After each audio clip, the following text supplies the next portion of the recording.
Good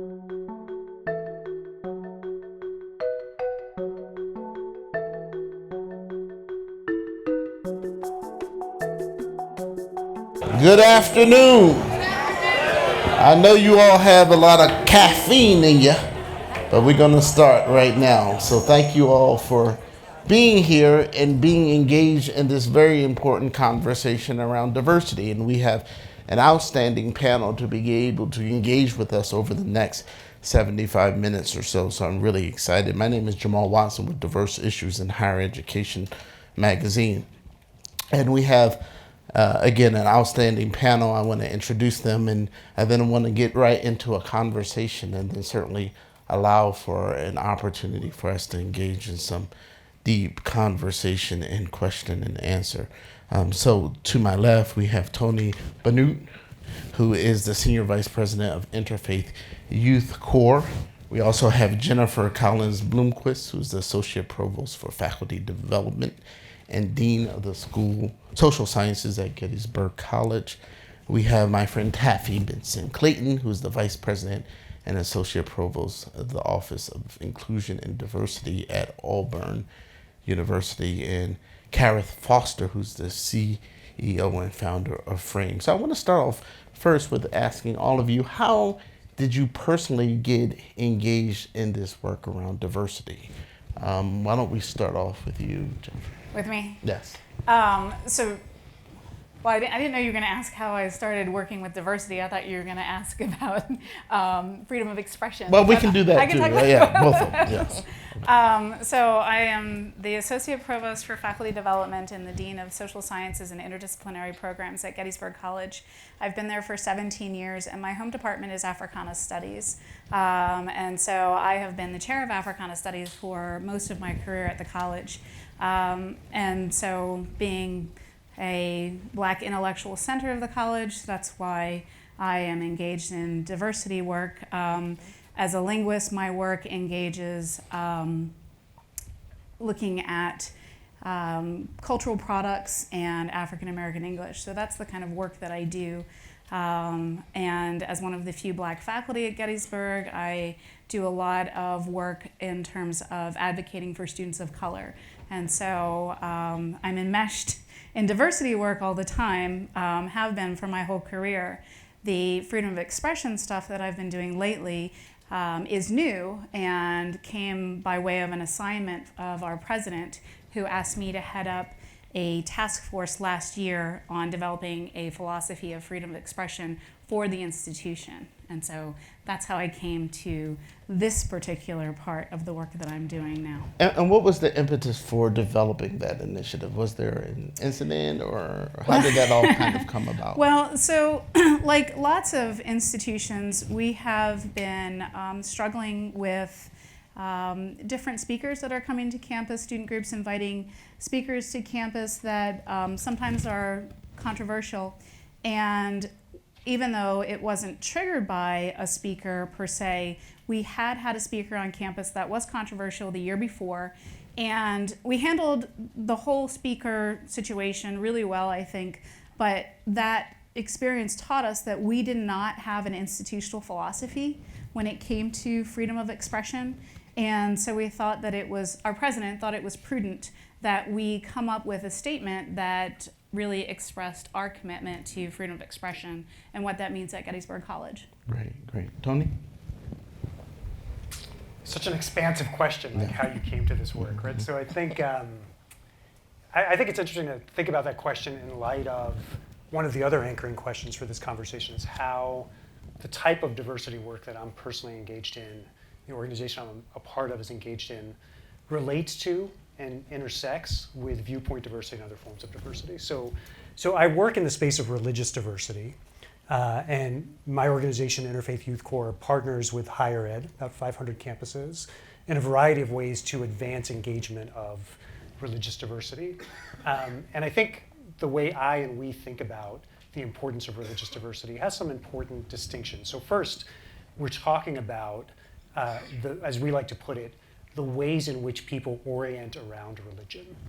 And we phrase that carefully to include ways of orienting around faith and questions of belief by rejecting those things, and ways of orienting around one's inherited tradition that are quite traditional, and ways that are progressive and might be innovative and different within one's tradition. So this is, atheists like Daniel Dennett and the late great Christian activist Rachel Held Evans are all part of interfaith work and religious diversity for us. It's different, and this actually animates a lot of my thinking in my academic training and my personal vocation and the ways that the streams that have nourished my sense of self and what brings me to this work. I think it's when we deal with religion, the ways in which that differs in viewpoint diversity are really important, because very, very frequently, religious adherents believe that the content of their convictions inform very, very meaningfully matters of cosmic concern, questions of life and death, the origins of the universe, what it means to be a person, what gender means, notions of marriage and how that should be sanctioned or not by the state. All of these are a part of religious diversity work.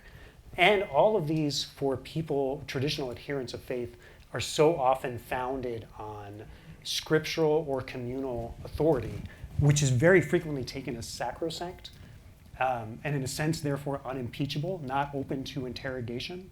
Another way of saying what I'm saying is religions are often grounded in a set of beliefs that they think of as orthodox. So if you put that in a setting, either a micro setting like a campus or a macro setting like the most macro setting for us as Americans, the American experiment in democracy with religious freedom and non-establishment, you have a situation of multiple orthodoxies coexisting together and trying to have a shared common life with one another. And for millennia, philosophers thought that was impossible if you wanted a participatory democracy. No small amount of ink was spilled trying to explain how and if that could even happen. But luckily, we haven't spilled the kind of blood on that question that Europe's war of religions caused. So by and large, the experiment has been imperfect, but successful. And I think the exciting opportunities for engaging and continuing to perfect that task, both in civil society and on campus, is to help people build relationships across lines of some of these most intractable differences. So I'm sure we'll have a chance to talk about this more, and I've taken a lot of time in intro, but essentially what Interfaith Youth Corps is about is partnering with higher ed to advance ways of actually encountering, building relationship, improving attitudes across lines of faith and religious difference, and building appreciative knowledge of various traditions. I appreciate that, and I'm curious to know the impact that you're seeing in terms of those relationships as well. We'll talk a little bit more about that. Taffy. So I come at this as a Chief Diversity Officer, a Vice President for Inclusion and Diversity, Vice President and Associate Provost, I'll mention, because I think that academic core piece is pretty central. Having defined diversity in a broad and encompassing way, for the trajectory of my career in the 3 campuses where I've served in this role. And central to that, important to that, is intellectual diversity. And the importance of students expecting to encounter other ways of thinking, being, and doing when they come into a college campus.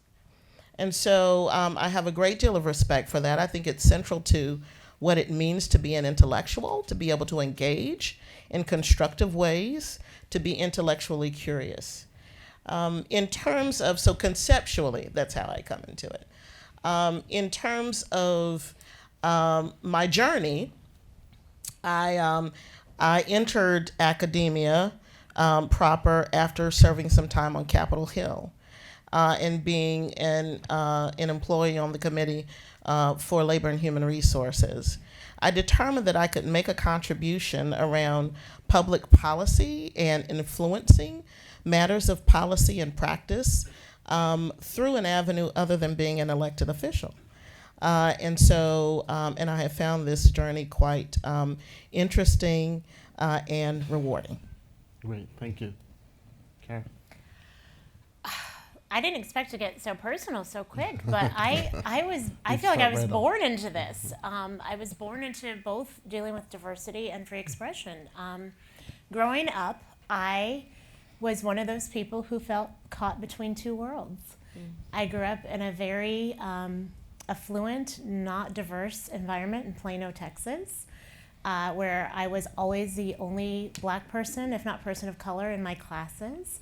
So I brought the quote-unquote diversity as we traditionally think of it. And then have been told throughout my life and career that I'm Black, but I'm not Black enough. And so I went to school in Missouri. I attended Stevens in Columbia, the second oldest women's college, where I got a sense of self as a woman. And not that my parents didn't give me that sense of self as a person of color or a Black person, however we like to define it. But I thought my purpose was to be a beacon of light and truth, to help people see what was happening in the world. So I got a degree in broadcast journalism. I got into broadcast journalism and realized that you don't get to tell the whole truth. But then I found stand-up comedy. I found the loophole. And it was amazing, and it was wonderful, and it was a path I never imagined I would ever be on. I was the straight-A student, pretty straight-laced, never the class clown. But I realized that comedy, what an incredible tool it is to educate, to enlighten, to inspire, to engage. And it took me all around the world, literally from cruise ships to television shows. My big gig, if you will, was working with someone who made a very, very bad faux pas on national radio and TV, Don Imus. I refer to that time as Nappygate. And when he was looking to diversify his staff and reconcile his inappropriateness, I was asked to come and join him and be a co-host. And that was a big decision I had to weigh, because, am I going to work with one of the most reviled men in media who I didn't believe was intentionally malicious with what he said? It was just a really, really wrong thing to say, and it was a slow news day. And unfortunately, the consequences were young women were thrust into a spotlight who didn't ask for it. So when I did meet with him, and he expressed how contrite he was, and he said, I want to have a national dialogue about race, I thought, this is it. This is the moment for me to be this beacon of light and truth. Because there were not a lot of women of color in the media at the time. Oprah had finished her regular Daily Show. This is pre-Shonda Rhimes, not that those two make up everything.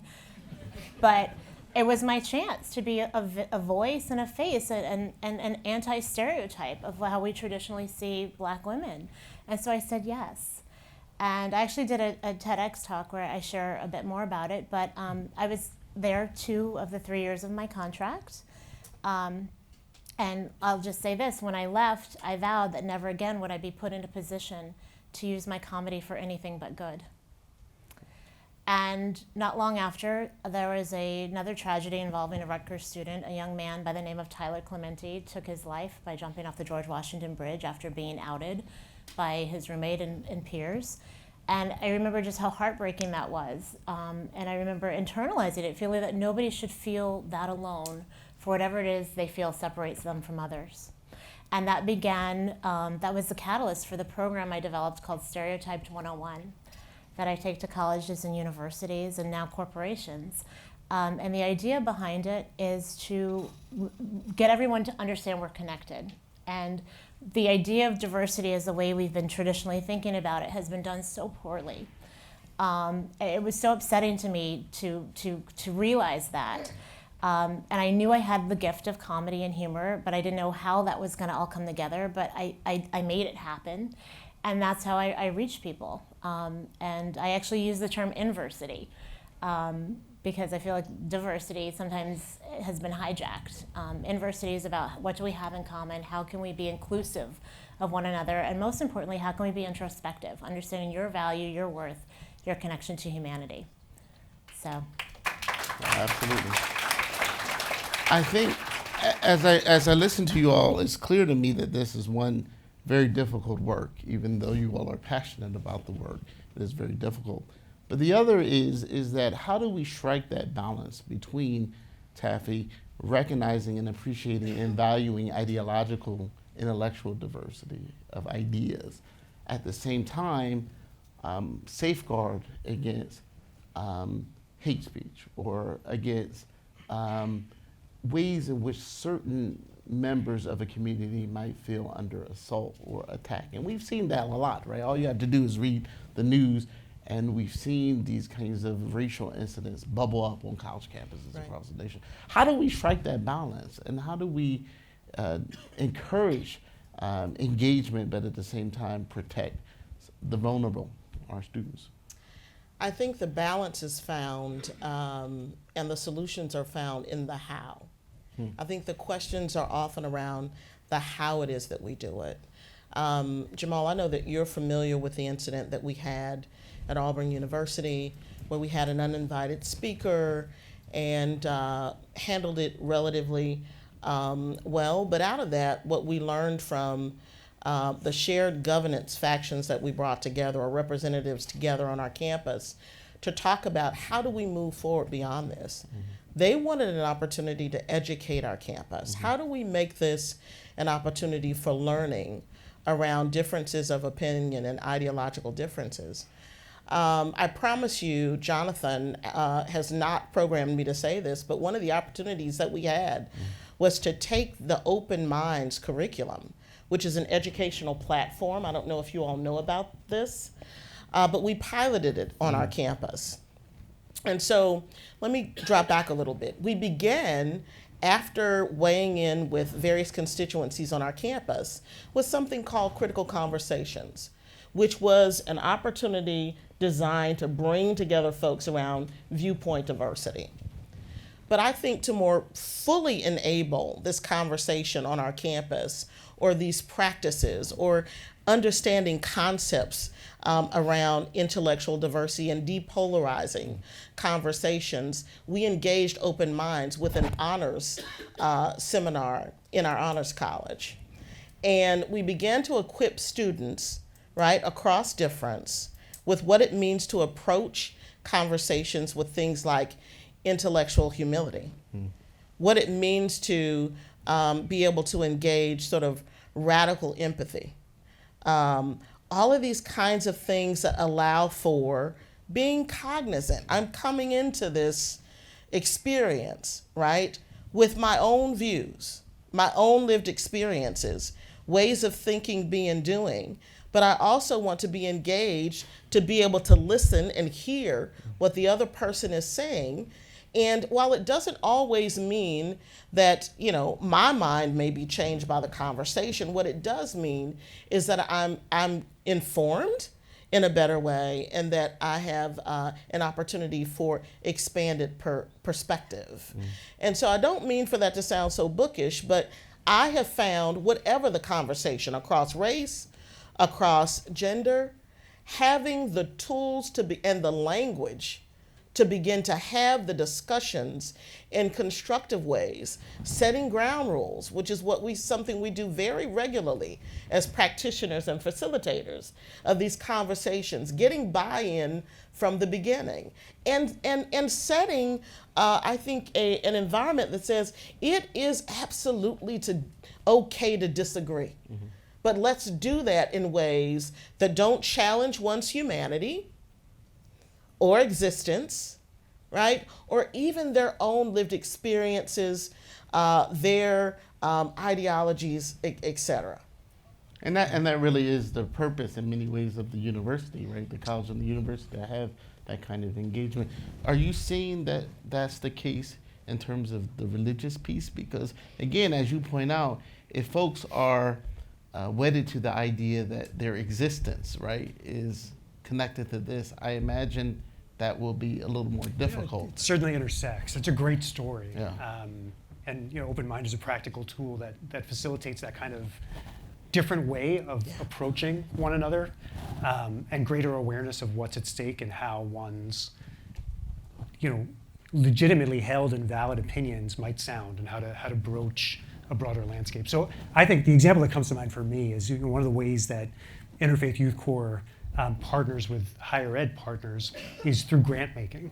And so we frequently are able to extend relatively small grants to campuses to do innovative work around bridging religious and deeply held belief divides. So Alabama Tuscaloosa is one of those campuses that is an IFYC grantee and did a faith and politics day-long retreat with 10 student leaders. Those 10 leaders were representative of two different groups. So on the one hand, you had a group that included and was largely led by the president of the Black Student Union.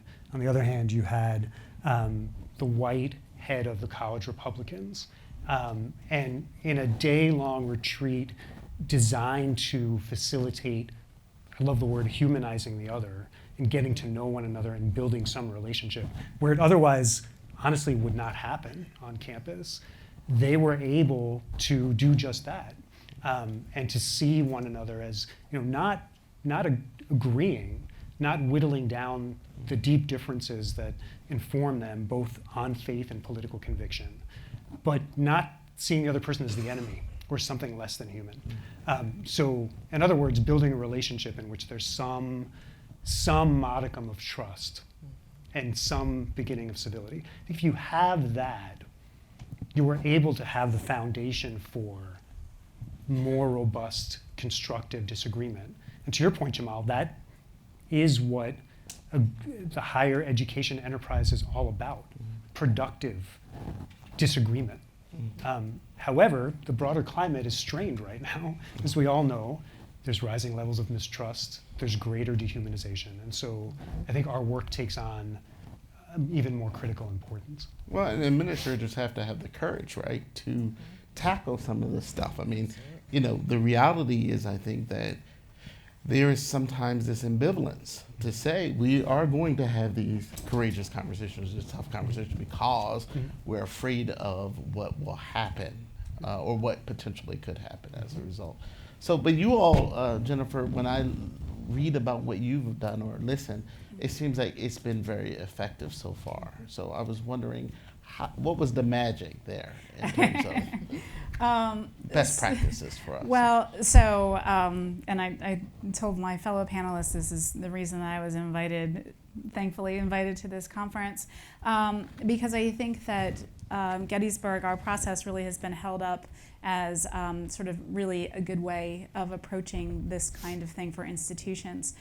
So what we did was, I had just started in the provost's office, and I was asked to head up this task force. It included another faculty member, 2 members of the Board of Trustees, and a student representative from Student Senate, and also a member of College Life. And so it was it was a group that came together from across campus, and so had representation of all these different constituencies. And what we did, and it was a really long and labor-intensive process. It took us an entire year to actually come up with our freedom of expression philosophy and then to ratify it. But we started with, I called it the listening tour, and so we started with just collecting a lot of information from all of the campus stakeholders. We started with the trustees, and then we went to the faculty, and then we went to the students, and we had these, the first thing we did was really large-scale groups, where we had people sit in smaller groups together and have discussions about some talking points. What we were asking the community was, since we're going to develop a freedom of expression philosophy, what should the anchor points be? What should our overarching goals be? What's important in a philosophy like that? So we collected those data, but then we set up different individual meetings we have these cultural affinity groups, so the Black Student Union, Latin American Student Association, LGBTQ Student Association. So we have these cultural affinity groups, but then we also have these political affinity groups. And these are college Democrats. We have a chapter of Young Americans for Freedom of our campus, college Republicans. And our team had meetings with these groups, and that's really what took so much time. Some of our students were really, really engaged, and coming away from the process, I was so proud with the way that our students were really invested in this. And we just spent so much time talking to them and listening to them. And one of the things that I learned was the students who were more socially and politically conservative were really concerned about us constraining their right to freedom of expression. And the students who came from non-majority identified groups were really concerned about their safety. We're a small residential school, and so we felt like we had an additional responsibility. This is where our students work and live, so it's not like University of Chicago where students leave. Our students are there, and so we were just really sensitive, and we were just really interested in how the community wanted us to engage in that process. So once and we also looked at other freedom of expression philosophies that are out there. Some schools like ours, some schools not like ours. And we crafted ours in accordance with some of them, but then sort of tweaked just for Gettysburg College and small residential schools. When we went to ratify it, we did the process in the exact opposite order, which I think is really, really important for those of you who are thinking about this at a college or university. We learned that it was really important for our students to weigh in first. And our president did something which terrified me at the time. She told the Student Senate that if they didn't ratify it, they got to vote first. And if they didn't ratify it, then we would go back to the drawing board. And having spent already 6 months on it, I was not thrilled with that. But we took in so much input from the student body, and we spent so much time talking through what the issues were. For example, when I was talking to one of our student groups, they asked me, they said, will this freedom of expression philosophy prevent people like Robert Spencer from being invited to campus? Because that was our speaker that we sort of started this conversation with. And they were very worried about that. And I said, well, listen, 6 years ago, I invited Angela Davis to Gettysburg College to speak. And there were groups on campus that wanted to protest Angela Davis coming to speak. And I said, I want a freedom of expression philosophy that allows for Angela Davis and for Robert Spencer, because like what everyone else is saying, I think that, thanks. And I also wanted them to understand that a freedom of expression philosophy also protects their right to protest, because that's a really important part of this that I think often is missing, especially with these flashpoint speakers. I think students in particular need to understand that that is also part of freedom of expression, the freedom to protest, right, respectfully protest. So our Student Senate ratified first.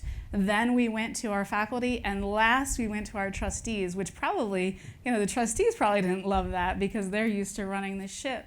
But once it made it through the Student Senate, and those are the only bodies that we have that are voting bodies on our campus. So the other thing that I've found about our process that I didn't love is it necessarily excluded all of the college life people who don't actually get to vote on our campus. And I think that if you're thinking about something like this at your home institution, the people in college life, the people in the library, they really participated and they were very invested, but then they didn't get a vote, and so they were sort of disenfranchised.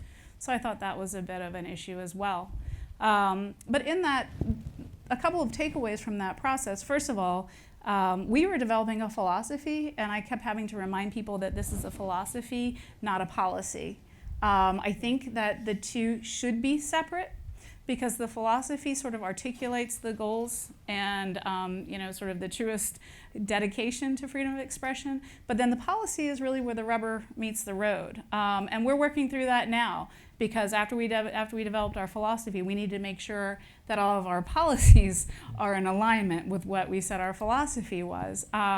So it's very difficult work. The other thing that I really learned and appreciated in ways that were an amazing experience for me was, so I've been at Gettysburg for 17 years. I teach Africana Studies. All of my courses engage race and gender and class and things like that.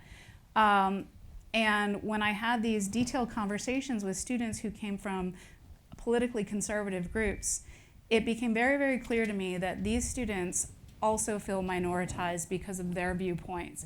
And I think when we talk about diversity, it is so easy for us to only talk about people who are non-majority identified and to completely discredit the fact that on colleges and on campuses like Gettysburg College, we have some students with viewpoints that, that are not in alignment with some of the other people on campus, and those viewpoints also need to be considered when we're talking about diversity of thought.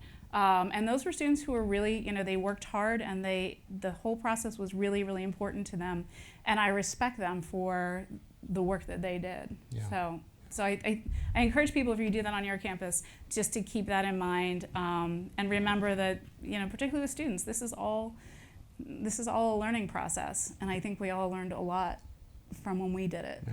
And a lot of those students that you referenced, they don't feel like they have a voice, Right. or that there is a platform for them to be able to articulate Right. what it is that they feel. So I think Right. that's important as well. Yeah, and I really like talking to them outside because I didn't have any power over them, right? I mean, we were just talking. So it's not like in classes where they're afraid of what they think my viewpoints are, and their grade is at stake. And so I think that the process also allowed a lot of us at the college to have conversations that we wouldn't have had otherwise.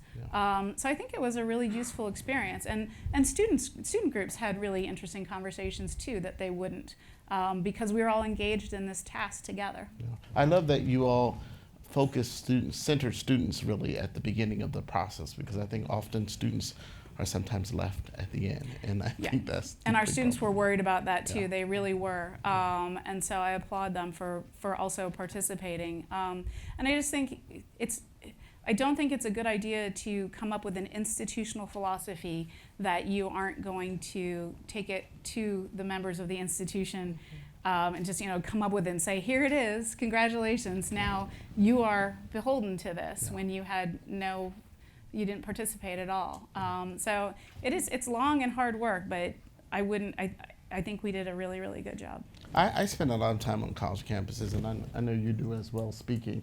And it seems to me, and maybe just as an outside person on these campuses, it seems that some of these issues that we're talking about today have seemed to be heightened over the last couple of years. Students tell me they are grappling more, they feel like they're grappling more with issues of freedom of speech and diversity in this political climate. I don't know if you all feel that way as veteran folks on campuses, but I'm just curious to know if there's been a shift at all. I think And then I'll get to to you, some degree, Okay. there has been. And I think the centerpiece of that has been campuses experiencing uninvited speakers. I think the opportunity in that is what we sort of found after working with the various governance groups on our campus. We wanted to have an institutionally endorsed invitation for speakers with various viewpoints to come onto our campus. So what did it mean for Auburn to invite Robert Shibley to come and talk about, right, what the philosophy of free speech was? Who met with our bias incident response group and had a vigorous conversation? So we wanted to really demonstrate what it meant to have that kind of intentionality, as well as bringing Donna Brazil, as well as bringing and kicking that off with professors Bob George and Cornell West, who are ideologically an odd couple, but who we wanted our students to see modeling behavior around civil discourse and having some things that they fundamentally disagree about as well. So the modeling, the first phase for us in terms of our strategy in the year, and then having the tools with open minds to work with our honor seminar to begin to engage students has become at least a 1-2 strategy, and now we're looking forward to the future. But yes, there has been a heightened environment of these issues, and a lot of that, again, I think can be attributed to universities feeling maybe a bit unprepared when we find ourselves dealing with uninvited, controversial speakers. Well, as someone who, almost 24 months ago, had an auditorium full of people there to shout her down, I was invited to speak at Oberlin. And I was invited by the Oberlin Republican and Libertarian Club. And my picture was plastered on posters across campus, about 400 copies. About 95% of those posters were ripped down. Granted, they were poking the bear. They put me under the Ronald Reagan Speakers Series. That'll do it. And I got there, and now those of you who know Oberlin and know the organization, I think there's maybe 17 members, and yet the entire auditorium was full of people. And I remember having dinner with the president and some members, and he was getting more nervous as dinner was going on because he was checking his phone, and he's like, "This is not looking good." And they had other speakers who barely got to get through the first 5 minutes of their talk. So I realized this was an entirely different situation than I'd ever imagined or experienced. And I walked on stage and I said, "Listen, as surprised as you all are to see me here, imagine the call, my face when I got the call. Little liberal, texting me, coming and doing this. But here's why I'm here, because I believe that we have to listen to one another, and we have to hear one another out, and we have to have this open exchange of ideas, because that's why you guys are all here. Why else are you paying all this money?" And they, their ears perked up like little puppy dogs, and they listened, and we laughed together. And by the end of the 90 minutes, we had laughed, we'd communed, we'd talked, we'd shared, and no one booed, no one hissed, no one left. In fact, people came up afterwards, thanked me for coming, and some people even wanted to join the organization. They just didn't know. And that's the thing, people don't know everything that's going on around them, and they have ideas, and they think they're set in their ways. Especially, not just us older folks, but younger people. And they just need to be heard, and which is really what you were touching on with having the students involved. People want to feel heard. And how you organize it and how you include everyone is incredibly powerful. And I get that we think we know best, being authorities in certain arenas, but how you approach it, how we speak to others, and how we include them to share ideas, and setting the stage for having the civil discourse. I'm in a documentary called "Can We Take a Joke?" about comedy and outrage culture on college campuses. And I'm in another film that hasn't come out yet, but called "No Safe Spaces," the Dennis Prager, Adam Carolla documentary. And safe spaces, that just makes my head explode. Why can't we have sharing spaces? Where we have set, guidelines on how we engage with one another, but everybody is there and welcome and included to be part of the conversation. Well, I love that you're a comedian and you integrate this into what you do. But not everyone can do this, right? No. I mean, it can fail miserably, right? Where, again, if you're talking about some sensitive issues and folks try to use humor as a way, it can make people feel more alienated. So again, I would not recommend that for everyone, particularly those of you who are not real comedians. But no, can I say this though? I think humor, and this is the distinction between what's funny and what's hateful, almost like with free speech, is the intention behind it. And, is there really anger involved? Are you really vitriolic about it? Because any comic who gets on stage and is ranting and raving and really nasty, people are going to be like, he needs therapy. Not, that's hysterical. And that's bringing people together. And so, it sounds really ideological, but coming at things from a place of love and of peace and of harmony with that intention, that's what you get back. It's amazing how that works. Yeah. Tony, are you seeing a heightened kind of awareness at all politically or Yeah, I think so. First, I thank you for that story. I was not in the space in Oberlin. I wish I was. I wouldn't have been shouting you down. But I think what the story exhibits, if I may, Kareth, is as you tell it, you put your finger on a commonly held value, courageously and with humor, that not everyone can do as well. But you located the conversation in a place of commonality, and then were able to bring in people and get a result that was not expected. And that is a leadership skill that in part we try to train and inculcate. And a good part of our programming is geared towards developing interfaith leaders who have that skill, who have the ability to take not so frequently as hostile a group, but a diverse group, who are opposed in very fundamental ways, and to find ways of helping them bridge those differences, frequently by locating spaces of commonality. So I think the story exhibits that.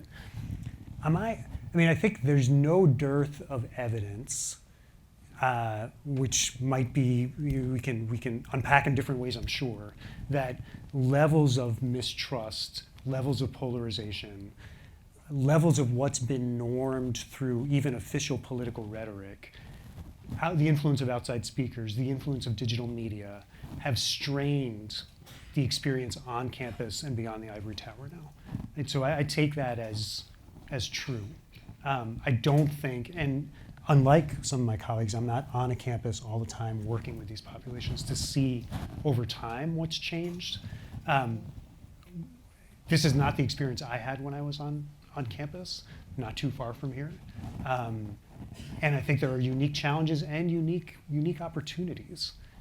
There's unique opportunities. So in a way, it is a rich and molten moment that we can engage for betterment.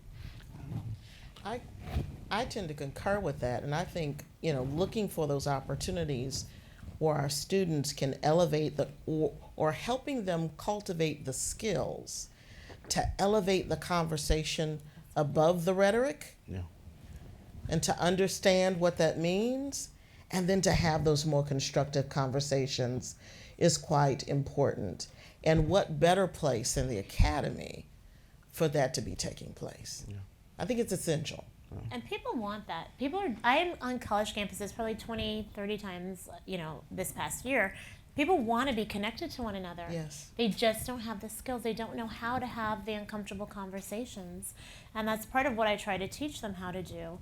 But we're adults. We're out in the quote unquote real world, and we struggle sometimes. Mm-hmm. So imagine being fresh from only knowing what you know, and then thrust into a world where you're not sure the right questions to ask or how to say it, or birds of a feather flock together. So of course there's going to be groupings of people who share the same ideas or the same backgrounds and physicalities, but to give them that space and that place to be like, you know what, you guys, we can like, I always try to get almost opposite groups to sponsor my coming in, so that they are forced to come and sit together. I actually was at American University not long ago, and it was for the Young Americans for Liberty, I believe, or no, maybe it was Students for Liberty. And the president of Students for Liberty was best friends with the president of the Black Student Alliance. And he didn't invite him or the group because he was afraid, because I was using humor and talking about diversity, that I was going to offend them. And afterwards he's like, oh man, I wish I'd known. I wish I'd known what we were really going to talk about. I should have invited them. I'm like, yeah, but people have this idea, again, of diversity or of diversity training, thinking they're going to be lectured at, talked down to, either vilified or victimized. And that's why I think it's been done poorly, even though we know the intentions are usually well-intended. But that's why we have to reframe how we have these conversations. Absolutely. Let's open it up for some questions. I know we have a whole bunch of hands. This is wonderful. We'll start with you. Thanks for the panel. So I'm a student at UC Berkeley, and one of the things that I'm interested in knowing is what are some strategies that you all suggest for inculcating diversity training skills within students, and what are some ways to better facilitate training so that students, when they enter a discussion, they feel that they have a stake in that conversation? And then the more important question is, how do you scale that to beyond 30, 40 students to a larger audience so that it really hits an inflection point? So we're looking at opportunities to really talk about how you develop these skills more broadly. As I mentioned, we're doing this already in an honor seminar. We're looking at what that scale looks like and how we can make that real for our students. So I would say our plan is to build on what it is that we're already doing, and using sort of an evidence-based approach by using this Open Minds platform. We also wish to make it just really clear that our expectation is that our students come to our campus ready to engage, ready to learn from folks who are different from themselves and who have different beliefs. right? And I think to the degree we can continue to make that sort of an integral aspect of the experience, combined with what we have now is a working strategy around this digital sort of platform, is at least a start for us. I love the idea about the co-sponsorship of bringing in folks. I think it's really important when there's a thought that, I feel a little inadequate. People say that to me a lot about having these conversations, or I don't want to say the wrong thing, but our students are now even more empowered. And I think it's important to have student initiated opportunities where where they feel the self-efficacy, right, as individuals and as an organization, to get with another organization that maybe they have been seen as being maybe not polar opposite or having some important disagreements with, to have those conversations as well. I agree with all of that. And I think that the answer is probably dependent on different institutional structures. I think one of the things that's really effective is to leverage student power centers. So for example, at Gettysburg College, our Greek system is really strong, like really strong. And so that means that that's a really powerful student organization. And so what we've been doing over the past couple of years, so for a long time, faculty were just really resistant to Greek life. But our Greek life system is trying to make inroads with faculty and take on more faculty partners. And I think through those relationships, we have been able to encourage a number of our Greek organizations to really exercise some leadership in these kinds of conversations. So, for example, even though I'm a woman, I'm the advisor for a fraternity, the only woman who's an advisor for a fraternity on campus.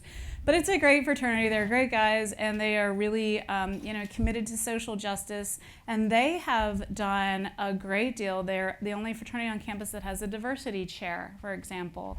They do exactly what we're talking about here, co-sponsor. They did a speed dating with the Black Student Union, which wasn't about dating. It was about getting to know people that you don't know. And so if you can leverage these power centers, whatever they are at the institution, and use them as allies to do this kind of work, because you can do it in the curriculum, you can do it with bringing in speakers, you can do it in so many different ways, but those are often these self-selected audiences, and if it's a top-down approach, I think students don't accept it in the same way if it seems like it comes much more from a grassroots kind of place. And so I think those are the most effective and meaningful ways to do this kind of work, to get students, just like Taffy is saying, it's really about bringing students together who normally wouldn't be together.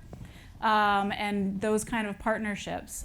Because at all of our schools, we have this sort of social isolationism, even Gettysburg, which is a little teeny school, social isolationism, unless we can figure out ways to connect these student groups. So I also think that we also need to push back against the media and higher education reporters, those who cover higher ed and edit stories, because oftentimes the narrative is something that's very, very negative. It doesn't focus on the kinds of collaboration and cooperation that you all mentioned. That's not the only story. And so we ought to be able to be more nuanced in our reporting and show the full picture of the ways in which students are engaging with one another. And I think we ought to be more critical of the ways in which higher ed is often covered too. So I'd just say that as well. Yeah, I would just add one thing very briefly, and just check out the resources available at ifyc.org and see if they interest you. But in terms of student training and leadership training to better engage diversity, that's there. And the way we think about scaling, quote unquote, it's always contextual. It depends on the resources and the dynamics at a particular institution. But we will work with student affairs professionals, faculty, and in some cases we will advise presidents and senior administrators on the climate and broader initiatives that productively engage religious diversity. Other question? Yes. Thank you. My name is Marty Gross. I was a trustee at a university as well as an adjunct lecturer. And I wanted to just relate to you what we heard from students and to get your view, because I think this is a great panel, and I think you people are just the right people to respond to this. I and others said to the administrators, if you want a diverse class, how would you know when you succeeded, right? And that required people to bunch people into different groups and then kind of decide how many from each group should be. So the students came and they said to us, so you just have a quota system. And we had a hard time responding to that. And the second thing that students hit us with was, when you divide people into groups, you go from a pluribus unum to a pluribus pluribus. And when you have a victim ideology thrown into the second pluribus, you have students that were not interacting with other groups of students because they stayed in what they felt was their comfort zone. So the question then became, the students hit us with was, are you sure that when you start labeling people, you don't have diversity and inclusion, but you have diversity or inclusion, which seemed rather paradoxical. So I didn't have very good answers to the students who put that to us, so I'm going to put that to you. That's why I made up inversity. I'll be Right, honest. I noticed that, and I thought that was very creative. Truly, because that it's like you're given a choice of one or the other, and why should you be forced to choose when we really are in this together? You know, I found it interesting. I'll speak here from my personal experience as a student on a predominantly white campus. I'm a UNC Chapel Hill alum. And, well, You got applause. I found that it was important for me on that campus to be able to engage with people with whom I had cultural affinity. But by doing so, it allowed me the platform to be able to jump off the deep end and just fully engage in the richness of diversity that existed across that campus. And so there was some strength and affirmation that I got from being in more of an intracultural group, but an absolute growth trajectory around being able to interface with students in a more intercultural way. So I think that's incredibly important for students even now. I also think that, you know, there's life beyond the academy, and our students have to go out into the world. And they've got to be able to engage with an increasingly diverse demography. There will be people with guaranteed different ideas wherever they go. How do they begin to engage constructively as they're ideating in a group, as they're trying to solve these kinds of problems that are going to be so important for our society to be able to come up with the right solutions with? And so I see it as this idea of interpersonal capacity and the self-efficacy and feeling like you've got the adequacy to have the conversation. It helps to mitigate some of the fear that folks have of the dissonance. Constructive dissonance is okay. It often allows us to break through to elegant solutions. And to get stronger, to develop Absolutely. a lot of strength. I mean, Marty, there's so much in that question. And I love the notion of e pluribus pluribus, but briefly, it is pretty much proven. People like Robert Putnam have talked about how in a situation that is diverse, the default is that folks will hunker down and seek more of their own kind. So simply assembling folks to create a diverse group and not engaging that diversity productively and proactively is not going to go well, right? The tendency is that it's not going to go well. So the both and of the, as I hear you, Taffy, of coming into your own group, whatever that is, and having that nourish your identity and your sense of self, but also being able from that platform to reach out and engage, Yes. and being in a climate that is supporting and reinforcing that institutionally is critical. And there's no easy answer to the question of what is proportional representation and what are we, I don't think there's no good answer that I think is out there. Yes.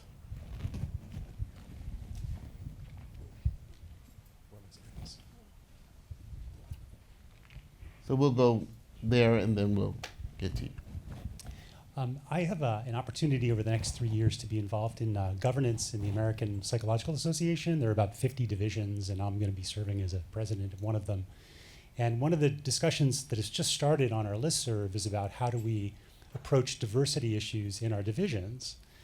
And my theme is on viewpoint diversity in the history of psychology, and I'd really like to promote viewpoint diversity in the APA. But as people who are in psychology know, it's about 17-1 liberal conservative in psychology, and discussions around diversity tend not to talk much about viewpoint or intellectual diversity. So my question is, what should I do to increase the likelihood of my success in my endeavor? I would spend a lot more time with Heterodox Academy. What's that? That's how I would start. Be in spaces like this a lot more. And, But what about my colleagues who aren't? Because none of them are here, I don't think. Anybody from the APA here besides John Haidt? Oh, good. All right. 5, 6, 7, 8. Let's get together and talk. Right in front. And then we'll work our way over. Hi, Alice Dreger. I'm somewhat frustrated that I'm not hearing any viewpoint diversity from this panel, so I want to hear where you all disagree. Dig down. Tell us where you disagree. Thank you. We have only 15 minutes left. Where do we disagree?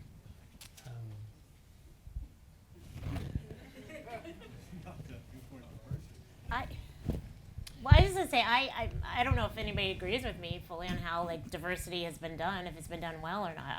I think it hasn't. Like I said, I think it's been very well intentioned, but I feel like sometimes I'm almost like a Trojan horse, because I go into schools because I get invited by the diversity groups or the, certain organizations that want to have a diversity lecture. But then I talk about more than traditional diversity. I talk about diversity of ideas, but I feel like that, because if I came in as this free speech advocate and free expression advocate, they would be scared to death of me. So it's almost, like I said, a bit of a Trojan horse. So I have to come in and have these discussions and these conversations. And yet it leaves people just feeling inspired and connected and motivated. And I don't think they expected it, but I wish there was another way to do it. I don't know that I feel sneaky, like that sounds a little clandestine. But I'm curious if there are other ways that you guys could see to do this so we can make it not, free speech is such a controversial term right now. And as soon as you say that I'm for free speech, they automatically label you like, you're a conservative. Actually, no, I don't have a label anymore. I'm common sense.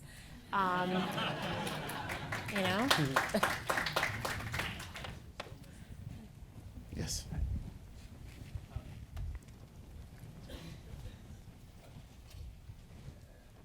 So this has been a fantastic panel with a lot of very good ideas for how to make conversations go better, all kinds of tips and tricks and ways to ways to start things off better. I want to especially point to one I learned when I visited Auburn and Taffy invited me down. And that was that in a Southern university, there's this extraordinary advantage that people are actually polite. Yes. And when you activating that notion of, we owe each other basic politeness, and it's amazing how much better conversations go. So I was thinking, and there was a question about, well, how do you reframe things? And then I was thinking, what we really need to know to really finish off this panel, to really make this maximally useful to a lot of people in the audience is, what policies would you recommend to we've got a lot of administrators here, some college presidents. What policies make your work easier, what make them harder? And I'll give you a short list to weigh in on. Residential housing, should it be by affinity group or race or religion or anything else, or not? Random assignment of roommates, I've heard that some schools do that. And is that helpful or not? Having a bias response team. The kind of orientations that are done for the incoming freshman class. Would you do diversity training? What kind? Intersectionality training? So if any of you could weigh in, make some recommendations to anybody who has their finger on or any influence on policy on university campuses. What would make your job easier? Thank you. I really do think that opportunity for students to be able to learn about what it means to fully engage intellectually on an academic campus, and having diversity and inclusion be a central part of that is helpful. And I know that some universities have done that. So I say check to that. I'm a little torn with my own experience as being, I was pretty much matched with a roommate that I didn't select, which I think was a huge growing experience for me. We couldn't be more different. And trust me. But it was great for me. And I'd like to think it was great for my roommate as well. At the same time, I understand that was, 20 some odd years ago. And now there's research that talks about the importance of these intracultural learning communities as an opportunity for students to feel a greater connection, a greater affirmation, and at least in some cases, the data that supports the fact that performance is more effective as a result of it. Now, we don't have that on my particular campus, but I certainly know that it works in some other environments. And so I think that all of these are, and I so appreciate bringing this kind of scenario-based pragmatism into the conversation as well, so that people can have some things that they can walk away with. I like the idea of matching in ways that people don't know, or not being able to request. I don't think I could even request a roommate. I just think they just matched us. It was good for me. That may look very different today for students who have a slightly different expectation of what they may be, for lack of a better word, entitled to coming into a collegiate environment. So some things that we need to think about and possibly even be more intentional about, while understanding what the data may say about it as well. I think also, so since we're a residential college, we are heavily invested in these housing assignments, and I think that a variety is always a really good way of doing it. So at Gettysburg College, we have first year seminars, and all of our students are now required to take a first year seminar in their freshman year, fall semester, and we assign the housing according to the first year seminar. So like I teach one that's called Language in a Multicultural America, and I always get a wide variety of students in that class. So we have a mix of students in each one of these seminars. And the housing, because we're trying to create these living learning communities, so the conversations start in the classroom and theoretically spill over into the residence halls.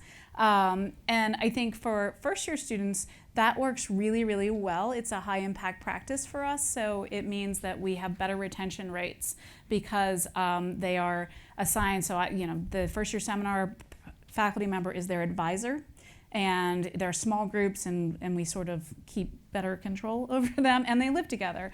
And so those usually work quite well, but then after the first year, some of them outgrow that.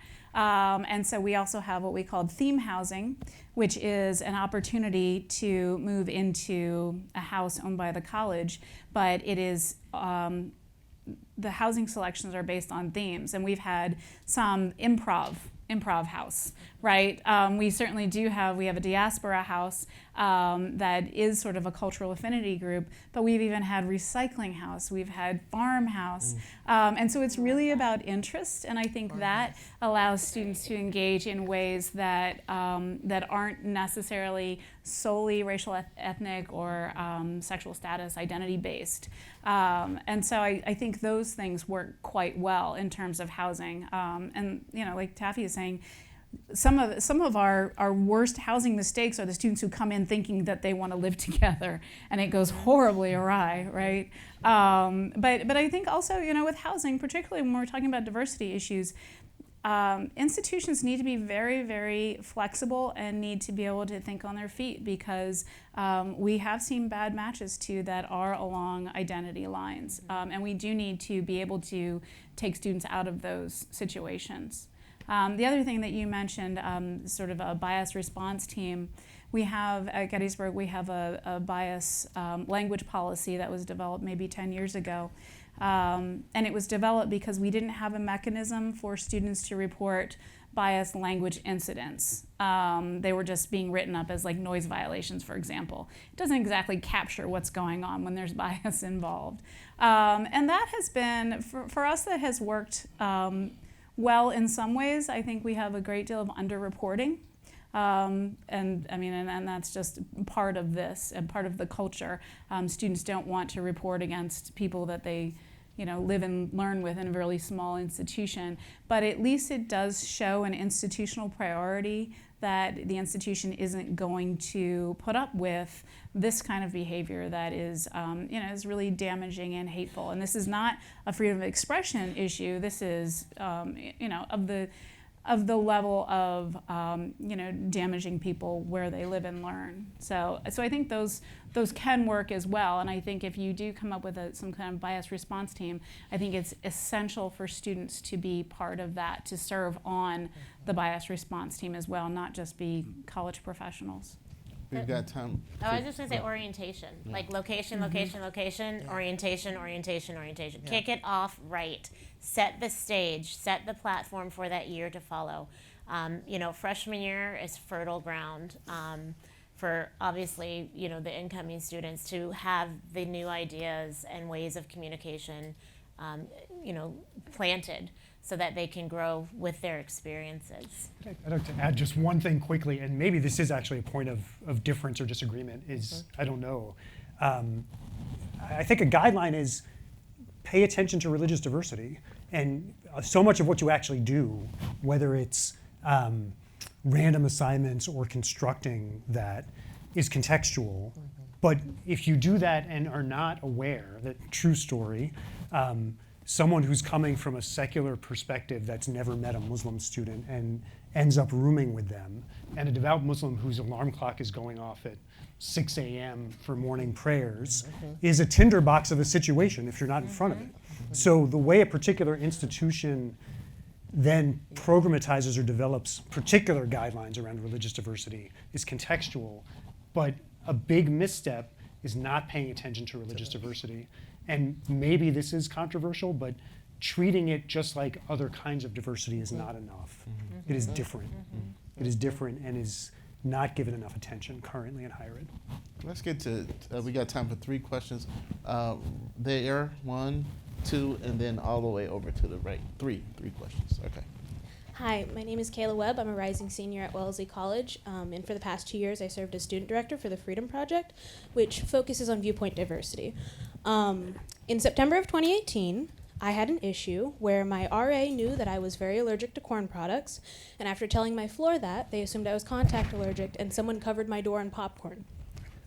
This was the week after we had an introductory session for the Freedom Project for information for students, and a couple of days after I tabled as the president of the Wellesley College Republicans. So my question to you guys is, while the suggestions and solutions that you've proposed so far seem absolutely fantastic, for the vast majority of students who, while they may be a bit closed-minded or have dehumanized other people, they still have any opportunity to listen and engage with the opposition of whatever position they have. Do you think that students who get to the point of even, the 2017 Middlebury incident, do you think those students are something that we can still approach and connect with? Or do we have to just reconcile with the idea that maybe they're lost? I'm the eternal optimist. I think every heart and mind can be reached. It's just we got to figure out which road to take to get to them. And it may not be the exact same way, but what I do know is people want to be heard and felt like they're heard. And when that happens, then you have their ears to share your information and your experiences and connect that way. Okay. Yes. Who is next? Yeah. Yes, I have a question for Taffy Clayton. I heard you say that you talked about speakers, and you said invited speakers. Yes. Who are the uninvited speakers, and how do you differentiate them, and what does that say about freedom of speech? So that's a good question. We had a speaker who came to our campus, Richard Spencer. We actually didn't know who was coming. We didn't know that Richard Spencer was coming. We found out maybe about 7 days beforehand.